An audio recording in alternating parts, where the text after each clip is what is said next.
Hello, my name's Indy. I used to live with my sister's family. For 3 years, I raised her kids, cooked their meals, paid their bills. Then one day, my niece looked me in the eye and said, "You're just a guest here now. We need space." No warning, no gratitude, just a quiet shove out the door of a house I helped keep standing.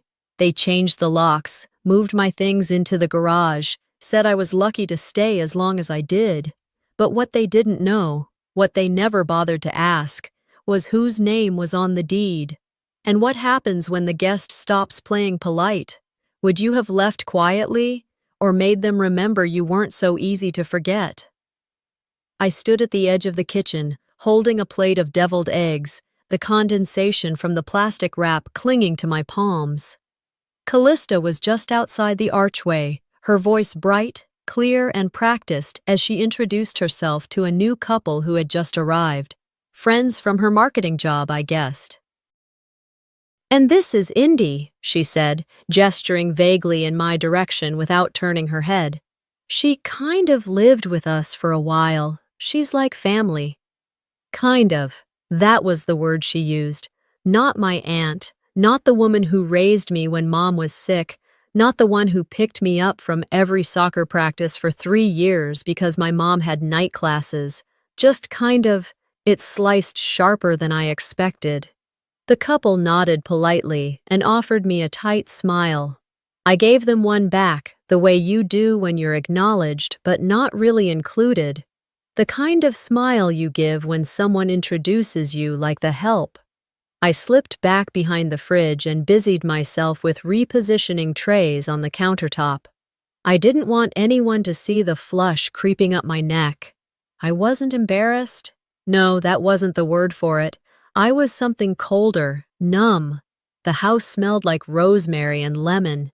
Isolde always did like to impress. I recognized the place settings she pulled out, the gold-rimmed plates from the china cabinet, the ones our mother used only on Thanksgiving. I hadn't seen them in years, not since Mom passed. I drifted into the living room. The walls were covered in photos, carefully curated and color-coordinated. Not one of them had me in it. There was Callista on her graduation day, Callista with her boyfriend, now husband, Dorian, Callista and her twins in matching flannel pajamas. But no Indy. I scanned for something. Anything. Even the old one of the three of us at Lake Ontario, with Isolde squinting into the sun and Callista in floaties. But no, it had been replaced with a blown-up black and white of Callista in front of a faux brick wall, holding a cup of coffee like a lifestyle influencer. I spotted the gift bag near the mantel. The navy paper, silver bow. I'd spent 2 hours putting it together, choosing the exact notebook she'd mentioned in passing weeks ago. A vintage leather-bound journal from a little shop near Monroe Avenue, the kind of thing she'd never buy herself. The tag was still there, but my name wasn't on it. I didn't say a word, just watched as Callista walked over, picked it up, and carried it to the center of the room. "Okay, last one," she said, shaking the bag like a game show host. "This one's so me. I can tell already." She reached in, pulled out the notebook, and gasped. "Oh, wow," she said. "Mom, did you get this? It's perfect." Isolde beamed and nodded as if she'd handcrafted it herself. Callista crossed the room and hugged her. "You always know what I like." I just stood there, clapping with everyone else, wondering what it felt like to disappear that cleanly. Later, I rode home with Dorian. He drove, eyes straight on the road, the hum of the engine and the wind, the only things filling the silence. I glanced at him, searching his face for something, maybe guilt, maybe recognition, but there was nothing. He was neutral, polite, silent. He pulled into the driveway, shifted the gear into park, and sat for a beat before unlocking the doors. I reached for the handle, paused. "Good night, Indy," he said, like I was a guest checking out of a hotel. Inside the house, I kicked off my shoes and sat at the edge of my bed. The streetlights flickered through the window blinds in dull stripes. I opened my purse, pulled out the receipt for the notebook, and tucked it in the back of my journal. "I was never just kind of anything," I whispered. It was the way she said it, plain, direct, without flinching. The word hung in the air between us, not loud, not cruel, just permanent. "Auntie, just so you know, we're thinking of redoing this space. You're kind of just a guest now, so if you could move your boxes." She said it while standing barefoot in the hallway, her tone as casual as if she'd asked me to pick up milk. My hands froze on the lid of the storage bin I had just opened. I didn't speak, not because I didn't have words, because I didn't trust the ones that were forming. That night, I waited until the house had gone still. I slipped into the kitchen, turned on the low counter light, and sat at the table with my laptop. It had been a long time since I'd needed to dig through old bank records, but the memory of how to trace my digital footprints came back quicker than expected. Every grocery run, every appliance I'd ordered, every automatic bill pay I had absorbed into my pension check. I didn't need these receipts for confrontation. I needed them to remember I hadn't imagined it all. The next few days were colder than usual, not the weather, but the air in the house. The thermostat, which I used to adjust freely, was now locked at 66. My favorite hazelnut coffee no longer appeared in the pantry. My seat at the table, the one closest to the window, was quietly filled by a new vase of faux eucalyptus. The boys didn't seem to notice. At 5, their world revolved around blocks, snacks, and bedtime stories. Or at least, it used to. I began packing at night. Slowly, quietly, not just to be discreet, but to be deliberate. Each labeled bag felt like a confession. Linens, cookware, photocopies. I tucked away my Instant Pot, the one I bought after Callista complained about dinner being too slow with the twins. It had served every stew, every rushed weeknight meal. I didn't bother asking if she'd miss it. One evening, as I folded an old sweater into a tote, Callista stepped into the room. She didn't say a word, just looked around, her eyes landing on the stacks, the empty shelf where the books used to be, the suitcase by the door. Then she walked out. It wasn't silence that hurt. It was that her silence held no question. The next morning, I helped the twins get dressed while Callista rushed around the kitchen, tapping her phone and muttering about a late grocery delivery. As I knelt to zip up Mason's jacket, he tugged at my sleeve and asked, "Aunt Indy, how come your bed's in the garage now?" I froze. My hand rested on the zipper, unmoving. He blinked at me with the kind of unfiltered honesty only children have. Before I could speak, his brother piped up, "Did you get in trouble?" I smiled gently, not too wide, just enough to buy a moment. "No, sweethearts. Just making more room for your adventures." I kissed the top of their heads, stood, and turned toward the hallway. I didn't wait to see if they understood. Maybe one day they would. By late afternoon, I found myself standing in the backyard. The sun had already dipped behind the neighbor's roofline, leaving the grass bathed in a pale silver glow. The boys' toys were scattered across the lawn. Plastic swords, mismatched boots, a deflated soccer ball. I stood there with my arms crossed, not from the cold, but from the ache beneath my ribs. They hadn't kicked me out, not exactly. No doors slammed, no shouting match, no "pack your things and leave." No, it was more sophisticated than that. They'd just edited me out. First the seat at the table, then the room, now the name on the gifts. And soon it would be the memories. They didn't push me out all at once, I murmured to myself. They faded me like an old photo. The wind picked up, rustling the branches of the bare tree overhead. I closed my eyes, trying to recall the sound of my mother's voice in this backyard, the smell of her cornbread, the heat of summer cookouts where I was the one manning the grill because everyone else wanted to stay inside. It all felt distant, like someone else's story. I walked back into the house, stepped around the stacked bins, and made my way to my room. if it could still be called that.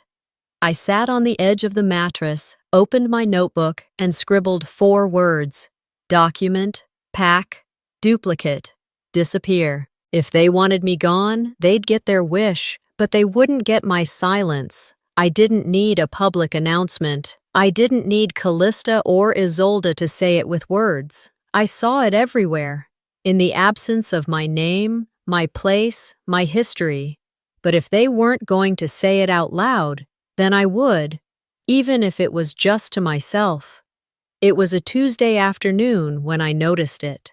I was dusting the living room shelves, something I still did out of habit.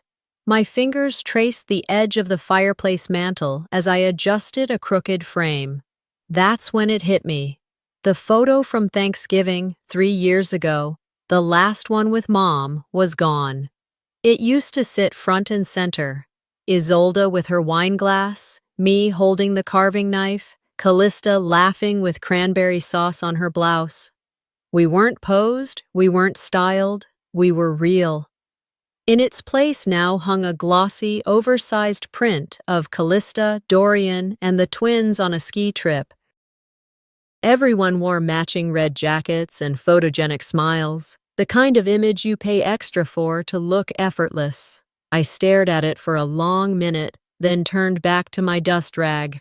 That evening, as Callista passed through the hallway holding a laundry basket, I asked casually, "Hey, what happened to the Thanksgiving photo?" She didn't even pause. "Oh, I think Mom moved it to storage. We're updating the vibe in here, trying to keep it cohesive." I nodded slowly. My voice didn't rise. I just let the answer sink where it landed. Later, I sat on the edge of my bed and scrolled through social media. I didn't go looking for pain, but it found me anyway. Callista had posted a Throwback Thursday photo carousel. Birthday parties, beach trips, Christmas mornings, all carefully chosen, perfectly lit. Not a single one had me in them. Even the ones I remembered being part of, somehow cropped or filtered just enough to edge me out, like I was a coffee stain in a white living room ad. Then came the slip-up. I was brushing my teeth when my phone buzzed. A group text, mistakenly sent my way. It was from Callista, meant for Isolde. "Once she's gone, we can redo the space. Imagine it lighter, more open." I stared at the message, toothbrush halfway to the sink. My stomach flipped, not because of the content, but because of the tone. It wasn't angry, it was logistical, like planning a room remodel, like removing a rug. I didn't reply, I just took a screenshot, saved it, filed it away.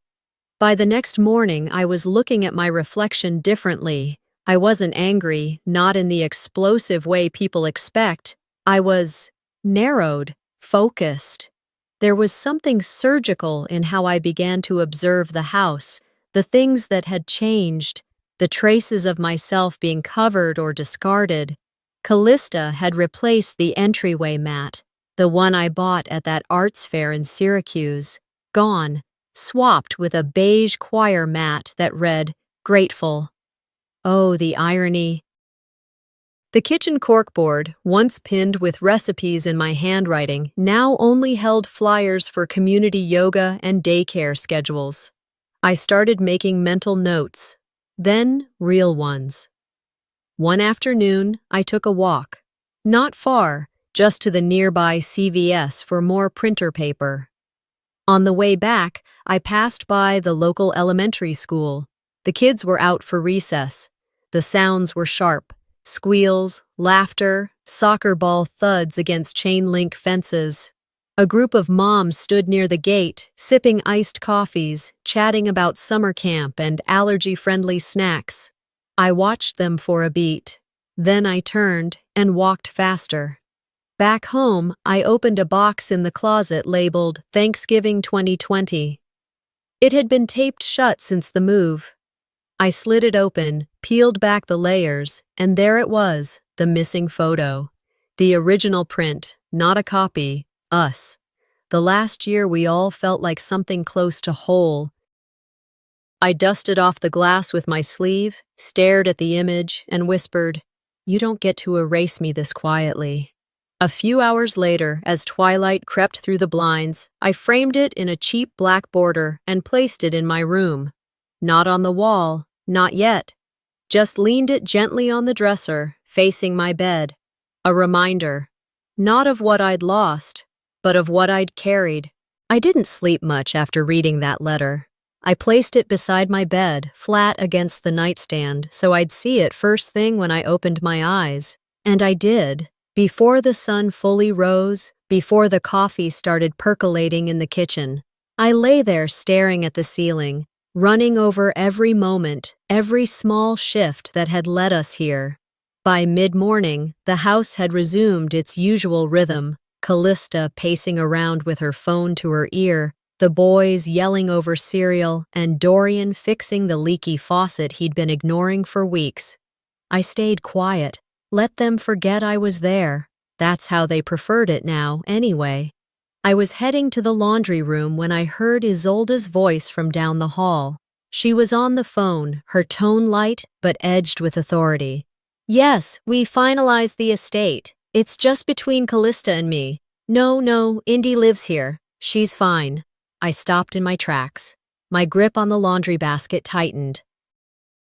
I leaned gently against the wall, careful not to make the floor creak. The call ended shortly after, and Isolde hummed her way to the kitchen as if she hadn't just carved me out of our mother's legacy with a single sentence. That night, after dinner, I found her alone in the sunroom folding towels. The lights were low, the air smelled faintly of lemon polish. "Hey," I started, keeping my tone soft, controlled. "Did you talk to the lawyer already? About the will?" She didn't look up, just kept folding. "Yes, we sorted it last week." I thought, Mom wanted everything split equally. Isolde let out a short laugh, thin and brittle. "Indy, come on, you've had more than your share. You've lived here rent-free, no mortgage, no rent, no bills." I nodded. Once, tightly. Right.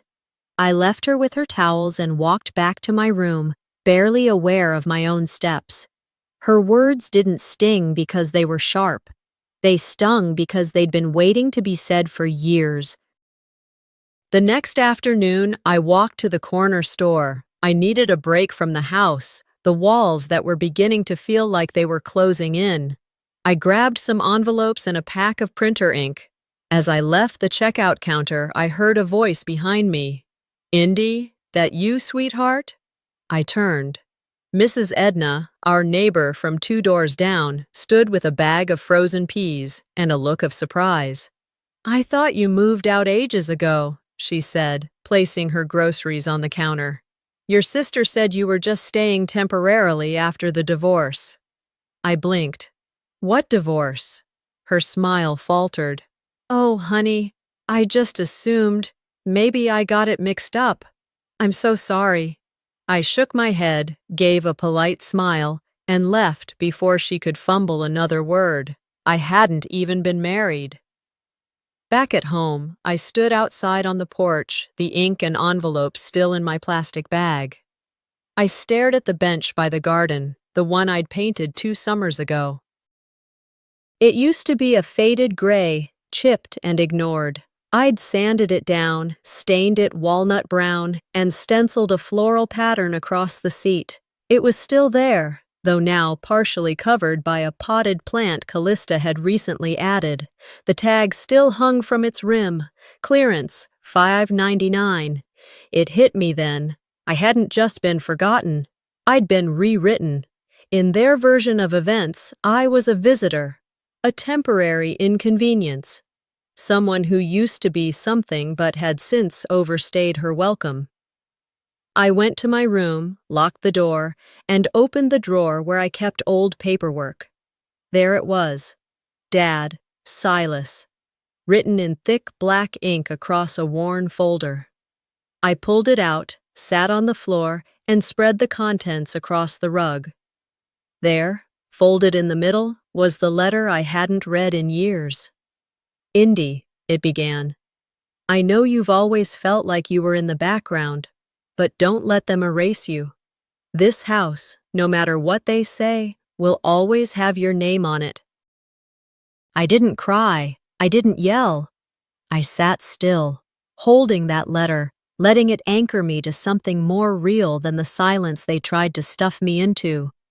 That's when I knew silence wasn't going to save me anymore. The next morning, I brewed a single cup of coffee, black, no sugar. I didn't bother checking the pantry anymore. I knew the hazelnut creamer was gone, and I wasn't about to ask for it.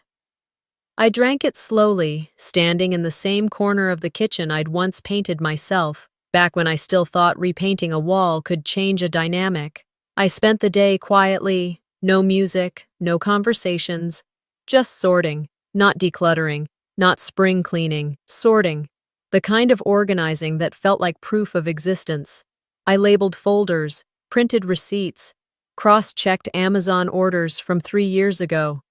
If someone looked over my shoulder, they'd think I was preparing for an audit. In a way, I was. I packed books I hadn't touched since the twins were born, the ones I used to read aloud while rocking them to sleep.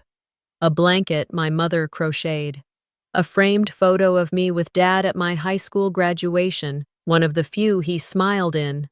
The house moved around me, unaware. Callista took work calls on speakerphone like always, peppered with sentences like, "I'm juggling too much," and "No one appreciates what I do." Isolde rearranged the spice rack and sighed dramatically each time she passed me. Dorian stayed neutral, present but blank. He'd mastered the art of disappearing while still in the room. By late afternoon, I was stacking boxes in the hallway when Callista wandered in, barefoot, holding a half-peeled orange. She stopped short when she saw the open suitcase. "If you're packing already," she said, not with worry, just mild curiosity. "Does that mean you're leaving?" I turned to her, calm, even. "Thank you for showing me my place," I said. "I won't forget it again." She didn't reply, just stood there for a beat, then tossed the orange peel into the trash and walked out. The kitchen, for once, stayed silent. I stood in the echo of it for several seconds before I zipped the suitcase shut. That night, after dinner passed with the usual awkward silences and choreographed small talk, I waited until the house settled. I grabbed my purse, the folder marked Dad, Silas, and walked to the library a few blocks down. They closed at 9. I had time. At the back of the library, I found a corner desk, slid the letter from the folder, and placed it on the scanner. The copy machine hummed quietly. I made 3 duplicates, one for safekeeping, one for what was coming, one I didn't know yet, maybe for myself. I reread the letter under the fluorescent lights. Dad's handwriting, rough and deliberate, like every sentence had to earn its place on the page. "This house will always have your name on it." He'd written that without knowing how much I would one day need those words, not as comfort, but as a boundary. By the time I got home, the lights were out. I moved carefully, quietly, no footsteps heavy enough to start a conversation. In my room, I slid the copied letters into my desk drawer and took out another folder I'd begun a few nights earlier. Personal assets, the label read. Inside, I placed printouts of utility payments from my bank account, screenshots of purchases, fridge magnets, furniture, light bulbs, the Instant Pot, the kids' Halloween costumes, every piece of my presence I could quantify. Then came the hard part, putting emotion into order.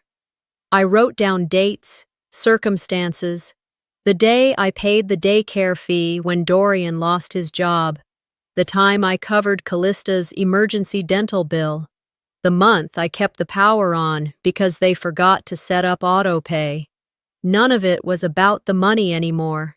It was about the revision of history. At midnight, I placed the folder under my bed where I used to keep old journals. I looked at it one more time before turning off the light. They're going to learn what forgetting costs, I said softly, not as a threat, but as a statement of fact.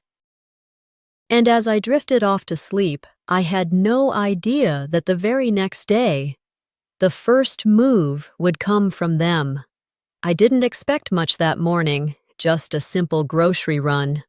I picked up eggs, a small bottle of olive oil, and a bouquet of discounted tulips I didn't need but bought anyway. I lingered by the magazines longer than usual, trying to delay going home. But eventually, I returned. When I stepped through the side door that led into the garage, I froze. Boxes, my boxes, were stacked sloppily near the tool rack. My winter coat was half-tucked between a cracked storage bin and a bag labeled donations. On top of everything sat my quilt. It had been folded, but not well. A streak of dirt ran across one edge, like someone had dragged it along the floor.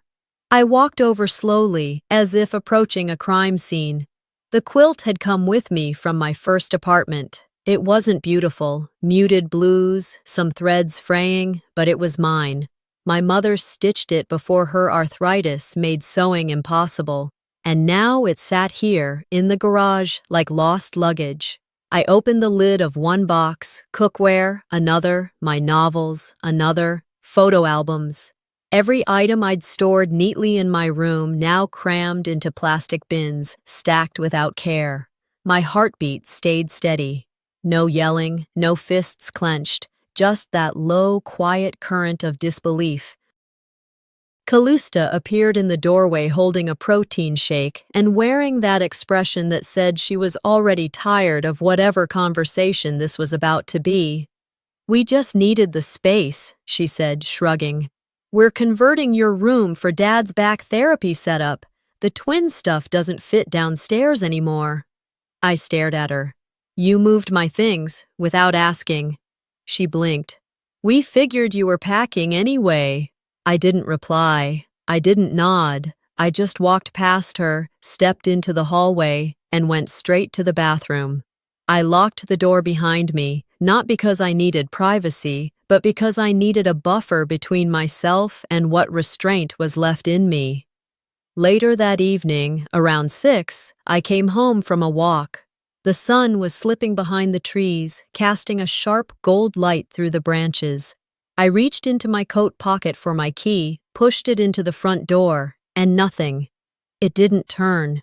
I tried again. Jiggle, press, push. Still nothing. I stood there, silent, my hand on the doorknob. A minute passed, then another. I knocked lightly. Dorian opened the door halfway. His face was pulled tight, guilt bleeding through his polite mask. "Oh," he said, "we changed the locks this morning. For security, Callista meant to text you." "Of course she did," I said flatly. He stepped aside to let me in, not meeting my eyes. I walked past him without a word and didn't stop until I reached the garage. My boxes were still there. I sat on the bench beside them, knees together, fingers laced tightly in my lap. So that was it. No more illusion of space, or home, or inclusion. I'd been moved out, and now I'd been locked out. That night, I sat in the garage under the dull flicker of the overhead bulb, rereading Dad's letter. The folds had softened from being handled so much, the ink fading just slightly. "This house will always have your name on it." I smiled, not kindly, not wistfully. The kind of smile you wear when you've stopped asking and started deciding. Sometime after midnight, I returned to the main house to grab my charger. The hall was dark, quiet. I passed by the twins' door, cracked open. Their tiny snores steadied my breath. Back in my room, no, the garage, I opened my phone in private browsing, searched listings. One short-term furnished studio, 4 miles away, pet-free, month-to-month lease. I reserved it under my maiden name. Next, I booked a rental van for the weekend. Just enough space to hold what was mine. Nothing more. I didn't add moving help. I wouldn't need it. If I was just a guest, it was time I chose my own exit. By the time Friday rolled around, my resolve had settled into something firm and steady, like concrete. No rage, no panic, just decision. I spent the morning sorting final details, checking the rental van confirmation, and confirming with Cambry. She texted back a simple, "I'll be there. We'll make it clean." I believed her. It was mid-afternoon when I got the notification. A friend from the church circle, someone I hadn't spoken to in a while, tagged me in a TikTok. My name stood out like a flashbulb. I clicked, thinking maybe it was some old memory. Instead, it was Callista, polished, styled, beaming as she gave a tour of the kitchen. "This space," she said to the camera, "was my dream. I handpicked every appliance. This is where we gather, where I pour love into everything I make." Behind her, center frame, sat the Instant Pot I bought the year the twins were born. The air fryer I picked out during the Black Friday sale because she said she didn't have time to cook. The knife set she once said was too fancy to splurge on. I didn't comment, didn't message. I saved the video and slid the phone into my pocket. That evening, after dinner plates had been rinsed but not dried, I called Dorian into the living room. He hesitated in the doorway. I showed him the video without a word. When it ended, he cleared his throat and said, "It's just a video. You know how she gets with image stuff." I stared at him. "That's not the point." He shrugged. "I mean, it's not like you ever asked for credit." I didn't answer. I walked past him and went to the kitchen. I pulled open the bottom drawer and began removing the cookware, each piece I'd bought, paid for, and used. I placed them gently into a cardboard box. No clanging, no fuss, just motion. Next, I moved to the shelves, the measuring cups, the mixing bowls, the blender, one by one, like clockwork. I heard the shuffle of Callista's slippers as she entered the kitchen, paused at the doorway. "What are you doing?" she asked. I didn't look up. "Taking what's mine." "You're being dramatic," she said flatly. I stood, dusted my hands. "No, I'm being accurate." She folded her arms. "We need space. You're just a guest here now." That word again, guest. I nodded once. "Exactly why I'm leaving." I continued boxing without waiting for another word. Her footsteps retreated, leaving me alone in the rhythm of reclaiming. By the time night settled over the neighborhood, my half of the kitchen was bare. What remained looked like a showroom, nice but lifeless. I stacked the boxes in the garage next to the bins they'd shoved there earlier that week. My Instant Pot sat on top, lid secured, cord coiled neatly beside it. Even the rice cooker, once declared too old-fashioned by Callista, had a spot. I took a breath, texted Cambry, "Tomorrow, noon, no delays." Her response came almost instantly. "Got it." Vans gassed up. I stood there in the quiet, the only sound a soft tick from the overhead bulb cooling above me. Then I walked back inside, washed my hands, and sat at the kitchen table one last time. The dining chairs had already been rearranged for better flow, according to Isolde. I no longer had a designated seat, so I picked one at the end, the one with the stiff back that nobody liked. I didn't mind. I pulled out a small notepad and pen, wrote a single sentence, "Not for them, for me." I folded the note, left it on the counter. No signature, no fuss. Then I turned off the kitchen light and headed to the garage, slept there by choice this time, next to my things. They didn't just lose their aunt, they lost their backbone. The sky was pale with early light when I opened the garage door. Cambry's rental van rumbled into the driveway right on time, just like she said. She stepped out wearing jeans, gloves already on, eyes sharp and focused. We didn't hug. We didn't waste time on long greetings. We nodded at each other, and that was enough. I handed her the list I had written the night before, items categorized, labeled, documented. She looked it over, nodded again, and we got to work. No shouting, no dragging, no chaos. Every box was lifted with care, every bin placed in the van with precision. Books, appliances, small furniture pieces. The air purifier I bought when Callista said the twins had allergies. The knife set she once called too expensive. The Instant Pot that became the heart of every rushed weeknight meal. We emptied the garage first. Then I stepped inside for the kitchen sweep. The house was still asleep, or pretending to be. No one came to stop me. I moved through the kitchen methodically. Blenders, measuring spoons, spice rack, all mine. The coffee maker with the cracked handle, also mine. I unplugged it gently and wiped down the counter before setting it in the final box. From there, I walked to the dining room. The light fixture above the table, brushed brass, modern design, I had paid for it during a clearance sale 2 Christmases ago. I pulled a chair over, climbed up, and began unscrewing it. The small screwdriver clicked softly with each turn. I heard a door creak upstairs but didn't pause. When the fixture came loose, I wrapped it in a towel, placed it in a box marked Fragile Dining, and sealed it with 2 strips of tape. Cambry appeared beside me, hair tucked behind her ears. All set in the van. I nodded. Almost. I walked back into the kitchen and laid a manila envelope on the center island, carefully, like setting a final dish at a long overdue dinner. Inside was everything. A notarized copy of the property deed with my name in print on the lower left corner, legally recorded years ago when I helped Mom refinance. Copies of the receipts for every item I had taken, the original letter from Dad, and 1 short typed note. What I paid for, I took. What you discarded, you may keep. No name, no signature, just truth.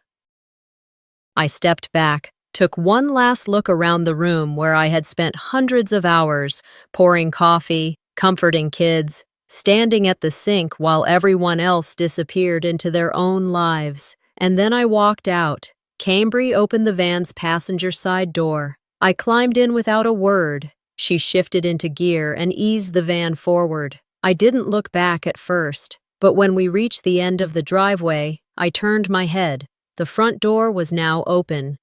Callista stood on the porch in a robe, arms crossed, jaw tight. Isolde was behind her, half hidden, wearing that same neutral face she always wore when she wanted to be blameless. Neither of them moved toward us. "Drive slow," I told Cambry. "I want them to watch every inch leave." She didn't ask questions, just pressed the pedal gently and kept the van steady. We rolled away, quietly, smoothly, with no sound but the turn of wheels over gravel and the faint creak of the shifting load behind us. I didn't cry. I didn't smile. I just exhaled. Freedom didn't come with fireworks. It came with silence that finally belonged to me. The studio smelled faintly of lavender, the morning sunlight filtered through the linen curtains. It wasn't fancy, but it was mine. The chipped countertop had character. The old radiator hissed when it started up, and the closet door creaked like it was announcing itself every time I opened it. But none of that mattered. The silence here wasn't empty. It was mine. I stood in front of the tiny fridge and taped a note to the door, one I'd written the night before on the back of an old receipt. "This space is mine. No permission required." I smiled as I smoothed the corners down. Every item I unpacked from the moving boxes had a memory stitched to it. The coffee mug from the art fair Callista never wanted to attend. The wooden spoon Mom gave me when I first moved to Albany. The Instant Pot that had cooked 100 meals in a house that no longer wanted me. The apartment was barely 400 square feet, but it held something the other place never did: peace. By the second day, I'd fallen into a gentle rhythm. Morning walks to the corner bakery, afternoons at the library, evenings spent reading with the windows cracked just enough to let in the scent of the city settling in for the night. And then the voicemail came. I wasn't expecting it. The number wasn't saved, but I recognized the cadence of her voice before she even said my name. Hey, Auntie. We didn't think you'd actually leave. The boys are asking about you. The kitchen feels weird now. Just thought you should know. I guess that's it. I listened to it twice, then deleted it. That night, Cambry came by with boxed wine and a tin of oatmeal cookies. We sat cross-legged on the floor with our backs against the futon. She took one look around and nodded. You look lighter, she said. I sipped from a plastic cup and laughed, because I'm not carrying a whole house on my back anymore. We talked for hours about grief, about letting go of people who swore they needed you until they didn't, about the quiet strength it takes not to chase closure, but to build something better instead. Some roots rot from the inside, she said, tearing a cookie in half. Doesn't matter how strong the trunk looks. I nodded. Sometimes it's not about fixing the soil. Sometimes you just plant somewhere else. The next afternoon, I walked to the park near the apartment. It was small, mostly benches and uneven sidewalks, but it had trees that knew how to offer shade without crowding you. I watched a grandmother reading aloud to two young kids, her voice soft, melodic. The boy leaned into her side, and the girl corrected a word with glee. I didn't feel envy, just recognition. Some things I gave freely. The bedtime stories, the doctor's appointments, the dinners that kept the fridge from echoing. Some things I'd keep only in memory. Back at the studio, I stood in front of my small bookshelf and placed my father's letter in a new frame. The glass caught the fading light just right. I read the line aloud once, letting it settle into the walls of this new place.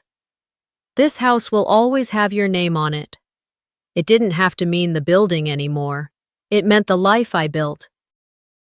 The parts I kept, the parts I left behind. I sat at the window with my tea and watched the sun lower over unfamiliar rooftops. They'd remember me, not when they needed a sitter or a bill paid. They'd remember me when the house got quiet, too quiet. They'd remember me not when they needed a favor, but when silence made the house echo. Sometimes, silence isn't surrender, it's strategy. Indy didn't fight to be seen, she simply walked away and made sure they noticed the absence. So here's the question. Have you ever been treated like a guest in a place you helped build? Share your story in the comments, and don't forget to subscribe for more powerful, true-to-life revenge stories that speak to the heart.